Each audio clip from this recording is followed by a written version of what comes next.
Hello दोस्त, आओ start करते हैं पहला लेक्चर।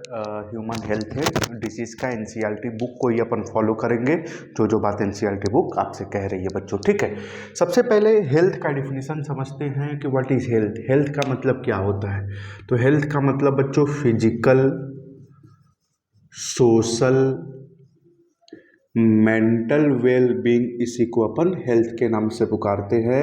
अगर किसी पर्सन का फिजिकल, सोशल, मेंटल सब कुछ अच्छा है तब उसे आप हेल्दी के नाम से पुकारिएगा, मतलब वो पर्सन हेल्दी है।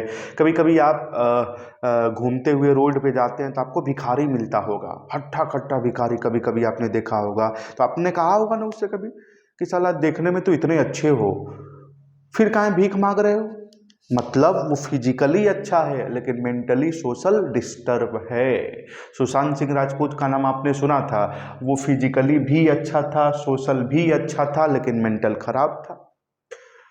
तो हेल्थ का डिफिनीशन है फिजिकल, सोशल, मेंटल वेलबींग, इसी को अपन बच्चों हेल्थ के नाम से पुकारेंगे। और ये डिफिनीशन जिस संस्थान ने दिया है, जिस ऑर्गेनाइजेशन ने दिया है, उस ऑर्गेनाइजेशन का नाम है WHO, मतलब world health organization. World health organization के द्वारा ये डिफिनीशन दिया गया है। ठीक, कुछ साइंटिस्ट भी आए जिन्होंने हेल्थ का अलग अलग डिफिनीशन दिया, तो आइए उसको भी समझते हैं। एक साइंटिस्ट जिनका नाम है बच्चों हिप्पोक्रेट्स। क्या नाम है? हिप्पोक्रेट्स। और इंडियन आयुर्वेद, इंडियन आयुर्वेद,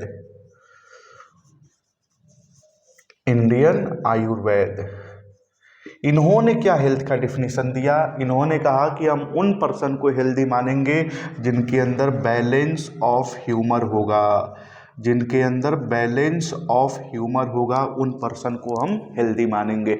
अब आपके दिमाग में क्वेश्चन आएगा कि सर ह्यूमर क्या होता है? तो आपके बॉडी के अंदर जो जो फ्लूइड है वो ह्यूमर है। ब्लड ह्यूमर है, मिल्क ह्यूमर है, लिम्फ ह्यूमर है, बाइल ह्यूमर है। तो जो जो लिक्विड है वो ह्यूमर है। तो हिपोक्रेट्स और इंडियन आयुर्वेद ने क्या कहा है कि हम उन्हें हेल्दी मानेंगे जिसके अंदर बैलेंस ऑफ ह्यूमर होगा। और इन दोनों ने एक हाइपोथेसिस दिया है जिसका नाम है बेटा good humour hypothesis. Good humour hypothesis, good humour hypothesis. ठीक है, गुड ह्यूमर हाइपोथेसिस। अच्छा, गुड ह्यूमर हाइपोथेसिस में ये कहा गया कि कुछ पर्सन ऐसे हैं जिनको ब्लैक बाइल है, कुछ पर्सन ऐसे हैं जिनको ब्लैक बाइल है। अच्छा, ब्लैक बाइल का मतलब बाइल में कमी ब्लैक बाइल कहलाता है बच्चों। तो गुड ह्यूमर हाइपोथेसिस में क्या कहा गया कि कुछ पर्सन ऐसे हैं जिनको क्या है, ब्लैक बाइल है, और वो पर्सन हॉट पर्सनालिटी के होते हैं। वो पर्सन हॉट पर्सनालिटी के होते हैं, हॉट पर्सनालिटी। अच्छा, अब आप कहिएगा हॉट का मतलब? यहाँ पे हॉट का मतलब गर्म मिजाज वाला नहीं है, यहाँ पे हॉट पर्सनालिटी का मतलब फीवर से है, फीवर से। तो रिपीट करूँगा, थोड़ा ध्यान से सुनना। गुड ह्यूमर हाइपोथेसिस में बच्चों क्या कहा गया कि कुछ पर्सन ऐसे हैं कि जिनको ब्लैक बाइल है, वो हॉट पर्सनालिटी के होते हैं, मतलब उन्हें बुखार जरूर होगा। तो गुड ह्यूमर हाइपोथेसिस में ये कहा गया कि कुछ लोग ऐसे हैं जिनके अंदर ब्लैक बाइल देखने को मिला है, और जिनके अंदर ब्लैक बाइल देखने को मिला है बच्चों, उनको फीवर जरूर होगा। एक साइंटिस्ट और आए बच्चों जिनका नाम है विलियम हार्वे, जिनका नाम है विलियम हार्वे। अच्छा, इनको अपन फादर ऑफ सर्कुलेशन के नाम से पुकारते हैं, father of circulation, father of circulation के नाम से पुकारते हैं। थोड़ा ध्यान से पॉइंट को समझिएगा। विलियम हार्वे ने उन पर्सन को बुलाया जिन जिनको ब्लैक बाइल था। और गुड ह्यूमर हाइपोथेसिस में क्या कहा गया कि जिन पर्सन को ब्लैक बाइल होगा उनको बुखार जरूर होगा। अब थोड़ा ध्यान से सुनिएगा बच्चों। तो विलियम हार्वे ने उन पर्सन को बुलाया जिन जिनको ब्लैक बाइल था, और उसके बाद विलियम हार्वे ने थर्मोमीटर से चेक किया थर्मोमीटर से चेक किया, जिनको ब्लैक बाइल था उनको फीवर था ही नहीं। रिपीट करूंगा, ध्यान से सुनना। ब्लैक बाइल में क्या कहा गया, जिन जिन को ब्लैक बाइल है उन्हें बुखार होगा, लेकिन विलियम हार्वे ने उन लोगों को बुलाया जिनको ब्लैक बाइल था, और उसके बाद इन्होंने जब उस पेशेंट को थर्मोमीटर से चेक किया तो किसी को बुखार नहीं था। अगर सभी को बुखार रहता तो ये गुड ह्यूमर हाइपोथेसिस अप्रूव्ड हो जाती, लेकिन किसी को बुखार नहीं मिला, मतलब ये जो थ्योरी थी, ये जो हाइपोथेसिस थी, ये क्या हो गया, डिस्प्रूव्ड हो गया। तो डिस्प्रूव्ड किसने किया बच्चों, तो विलियम हार्वे ने किया है। तो यहां पे लिख लीजिएगा, इन्होंने जब थर्मोमीटर से चेक किया, जब चेक किया तो सबका टेम्परेचर 37 डिग्री सेल्सियस था बच्चों। उसके बाद इन्होंने इस थ्योरी को क्या कर दिया, डिस्प्रूव्ड कर दिया। Disproved good humour hypothesis, disproved कर दिया गया गुड ह्यूमर हाइपोथेसिस को बच्चों। तो इतनी बात अभी एनसीईआरटी बुक आपसे कह रही है, नोट करिए, फिर अपन पढ़ते हैं।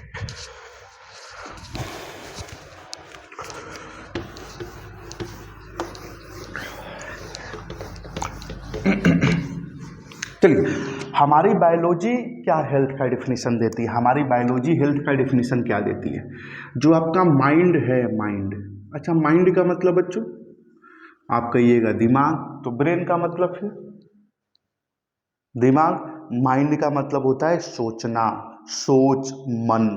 अब थोड़ा ध्यान से सुनिए, आपके माइंड के ऊपर बच्चों किसका कंट्रोल होता है, न्यूरल सिस्टम,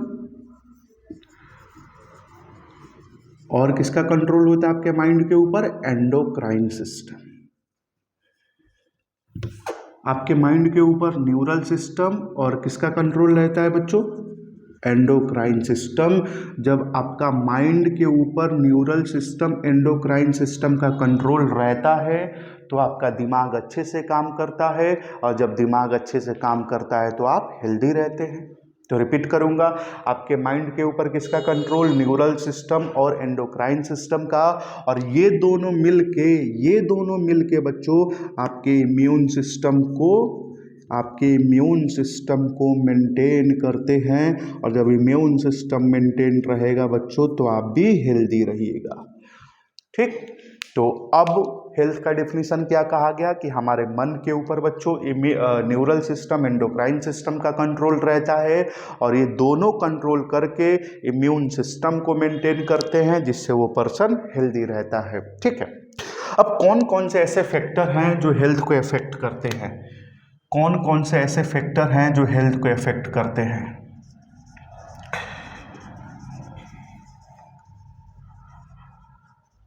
कौन कौन से ऐसे फैक्टर हैं बच्चों जो हेल्थ को अफेक्ट करते हैं, तो सबसे पहला फैक्टर होगा इन्फेक्शन। अगर आपको कोई बीमारी हो जाएगी तो आप हेल्दी रहेंगे बच्चों, कभी हेल्दी नहीं रह सकते। और ये इन्फेक्शन वायरल भी हो सकता है, ये इन्फेक्शन बैक्टीरियल भी हो सकता है, प्रोटोजोन भी हो सकता है, फंगल भी हो सकता है। दूसरा, जेनेटिक डिसऑर्डर। कौन सा डिसऑर्डर, जेनेटिक डिसऑर्डर। ठीक है, जेनेटिक डिसऑर्डर का मतलब जो पेरेंट से प्रोजनी में बीमारी आती है उसी को अपन जेनेटिक डिसऑर्डर के नाम से पुकारते हैं, जैसे कि Down syndrome, Klinefelter syndrome, Turner syndrome. आगे आपको जब मैं ह्यूमन मतलब principle of inheritance and variation पढ़ाऊंगा तो वहाँ पे बताऊंगा बच्चों। ठीक है, और तीसरा लाइफ स्टाइल। अच्छा, लाइफ स्टाइल का मतलब अगर आप 10 दिनों से ब्रश नहीं किए हैं तो आप हेल्दी रहेंगे, 10 दिनों से नहाएंगे नहीं तो आप हेल्दी रहेंगे। अरे जब आप नहाएंगे नहीं, ब्रश करेंगे नहीं, अच्छा पानी पिएंगे नहीं, तो आप वैसे ही बीमार हो जाएंगे। तो लाइफ स्टाइल में ये सब कुछ आएगा। अच्छा, हेल्दी रहने का बेनिफिट क्या क्या है, अगर मैं आपसे पूछूं कि हेल्दी रहने का बेनिफिट क्या है, तो सबसे पहला इंक्रीज लॉन्गिविटी, उम्र बढ़ जाएगी। अगर आप हेल्दी रहेंगे तो ज़्यादा जिएंगे, हमेशा बीमार रहते हैं तो जल्दी मर जाएंगे। दूसरा, इंक्रीज लॉन्गिविटी। दूसरा, इंक्रीज प्रोडक्टिविटी। अरे जब ज़्यादा दिन तक जिंदा रहेंगे तो काम भी ज़्यादा करेंगे, और ज़्यादा दिन तक जिंदा रहेंगे, ज़्यादा काम करेंगे तो खूब पैसा कमाएंगे बच्चों। Increase economic prosperity, economic prosperity, ठीक है। और चौथा चौथा आज से 25 साल 30 साल पहले सोचिए, हेल्थ फैसिलिटी उतनी अच्छी नहीं थी। और जब कोई माँ प्रेग्नेंट होती थी बच्चों, तो इतनी अच्छी हेल्थ फैसिलिटी नहीं थी, जिसके कारण माँ भी कभी कभी मर जाती थी या बच्चा मर जाता था या दोनों मर जाते थे। लेकिन आज ऐसा कंडीशन आया, हेल्थ फैसिलिटी इतनी अच्छी हो गई है बच्चों कि ना माँ की डेथ होती है ना बच्चे की डेथ होती है। तो चौथा क्या है, क्या डिक्रीज हो जाएगा? IMR, इन्फेंट मोर्टेलिटी रेट और मैटरनल मोर्टेलिटी रेट। अब आप कहिएगा कि सर हेल्दी रहने के इतने सारे फायदे हैं, तो जल्दी बताओ कैसे रहा जाए। हाउ, कैसे रहा जाए, कैसे रहा जाए? पहला, बैलेंस डाइट। आपको बैलेंस डाइट करना है, संतुलित आहार। खाने में प्रोटीन, फैट, कार्बोहाइड्रेट सब होना चाहिए। दूसरा, रेगुलर एक्सरसाइज। और एक एक्सरसाइज जरूर याद कर लेना जिसका नाम योगा है, योगा। और तीसरा, पर्सनल हाइजीन। तीसरा, पर्सनल हाइजीन, साफ सफाई। अब थोड़ा ध्यान से सुनना बच्चों, बैलेंस डाइट आपको मिल नहीं पाएगा, रेगुलर एक्सरसाइज कर नहीं पाएंगे, और पर्सनल हाइजीन से आपका दूर दूर तक रिश्ता नहीं है। और जब ये तीनों कर नहीं पाएंगे तो ये बेनिफिट उठा नहीं पाएंगे, और जब ये बेनिफिट उठा नहीं पाएंगे तो ये आपको छू के चला जाएगा, इन्फेक्शन हो जाएगा। और जब इन्फेक्शन हो जाएगा तो आप बीमार हो जाएंगे बच्चों। तो अगला टॉपिक है डिजीज। डिजीज क्या होता है, तो पहले इसे नोट करिए, फिर अपन डिजीज को समझते हैं।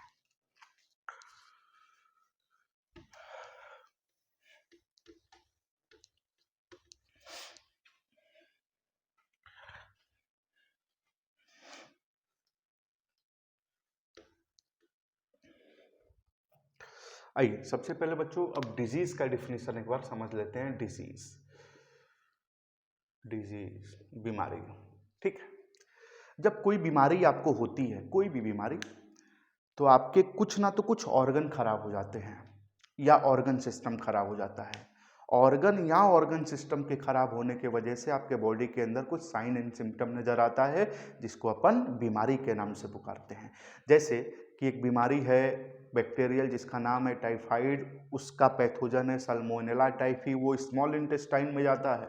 ऑर्गन को खराब किया कि नहीं किया उसने, और जब ऑर्गन को खराब करेगा तो उसके रिलेटेड कुछ सिम्टम नजर आएंगे, उसी को अपन बीमारी के नाम से पुकारेंगे। तो डिफिनीशन है, सिंपल सा डिफिनीशन, व्हेन वन और मोर ऑर्गन और organ system of body are badly affected with various sign and symptom, ही बीमारी के नाम से पुकारा जाएगा।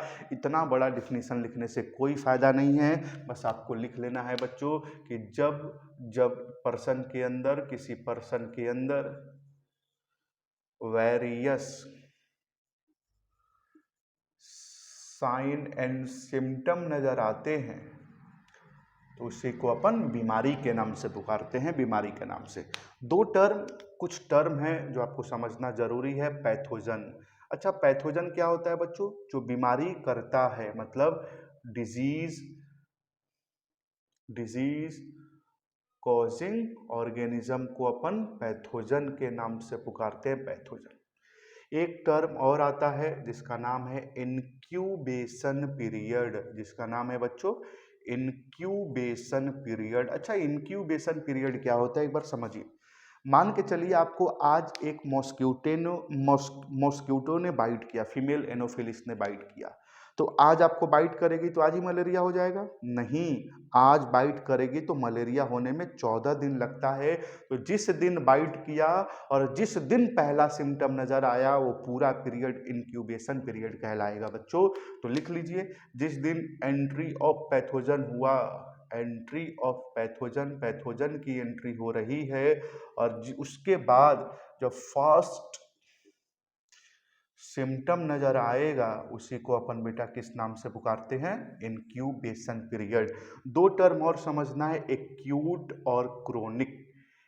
एक्यूट और क्रोनिक। अच्छा, अगर मैं आपसे पूछूं कि एक्यूट और क्रोनिक में क्या अंतर है तो क्या बताइएगा? एक्यूट जिसका लेस इंक्यूबेशन पीरियड होता है, लेस इंक्यूबेशन पीरियड, जिसका लेस इंक्यूबेशन पीरियड होता है उसको अपन एक्यूट के नाम से पुकारते हैं, और जिसका हाई इंक्यूबेशन पीरियड होता है उसे अपन क्रोनिक के नाम से पुकारते हैं। जैसे चलिए मैं एग्जांपल देता हूं आपको कि एक मलेरिया का ही एग्जांपल लेते हैं। मलेरिया अगर फीमेल एनोफिलिस ने बच्चों आज आपको बाइट किया तो सिम्टम कब नजर आएगा? 14वें दिन नजर आएगा। और एचआईवी की बात करें कि अगर एचआईवी वायरस आपके बॉडी के अंदर जाता है तो पहला सिम्टम 5 साल बाद नजर आएगा। तो दोनों में एक्यूट कौन है? अरे जिसका इंक्यूबेशन पीरियड कम है। किसका कम है? मलेरिया का कम है। ठीक, तो इतनी ही बात जाननी आपको जरूरी है। अब थोड़ा ध्यान से सुनना बच्चों एक पॉइंट। जो पैथोजन होता है, जो डिजीज कॉजिंग ऑर्गेनिज्म होता है, जो पैथोजन होता है, ये आपको मॉर्फोलॉजिकल और फिजियोलॉजिकल डैमेज पहुंचाता है। ये आपको मॉर्फोलॉजिकल और फिजियोलॉजिकल डैमेज पहुंचाता है। मॉर्फोलॉजिकल और फिजियोलॉजिकल डैमेज जैसे कि जब टाइफाइड आपके बॉडी के अंदर आता है, मतलब सल्मोनेला टाइफी जब आपके बॉडी के अंदर आता है तो आपके इंटेस्टाइन को खराब कर रहा है, फिजियोलॉजिकल डैमेज। लेकिन जब रिंग वॉर्म होता है तो आपको दिखता है ना, दाद खाद खुजली जिसे आप कहते हो, मॉर्फोलॉजिकल डैमेज है वो। अब थोड़ा ध्यान से सुनना, मैंने कहा कि सल्मोनेला टाइफी बच्चों इस स्मॉल इंटेस्टाइन में रहता है, स्मॉल इंटेस्टाइन को खराब करता है। तो स्मॉल इंटेस्टाइन में पहुंचा कहाँ, कैसे होगा? इस स्टमच के अंदर जो HCl है उससे बच के पहुंचा होगा। मतलब कि कुछ ऐसे पैथोजन होते हैं जो जो HCl से भी बच जाते हैं, उनके पास एक अलग एडेप्टेशन होता है। और आपके स्टमच के अंदर केवल HCl थोड़े है, एंजाइम भी तो है। तो कुछ ऐसे पैथोजन होते हैं जो अपने आप को एडॉप्ट कर लिए हैं कि कितना भी एक्सट्रीम कंडीशन आएगा बच जाएंगे। अगर HCl आपके पेट से निकाल के हाथ पे रख दिया जाए, हाथ जल जाएगा बच्चों, इतना खतरनाक होता है। लेकिन सोचिए सल्मोनेला टाइफी बच जाता है। तो हर एक पैथोजन अपने बचने के लिए अलग अलग क्या किया है बच्चों? कैपेबिलिटी को डेवलप किया है। ठीक, तो इतनी बात जो एनसीईआरटी बुक आपसे लिख रही है वो मैंने आपको बता दिया है बच्चों। कुछ पॉइंट छोटा सा और है जिसे अपन समझ लेते हैं, तब तक नोट करिए। नोट हो गया होगा आपका? चलो,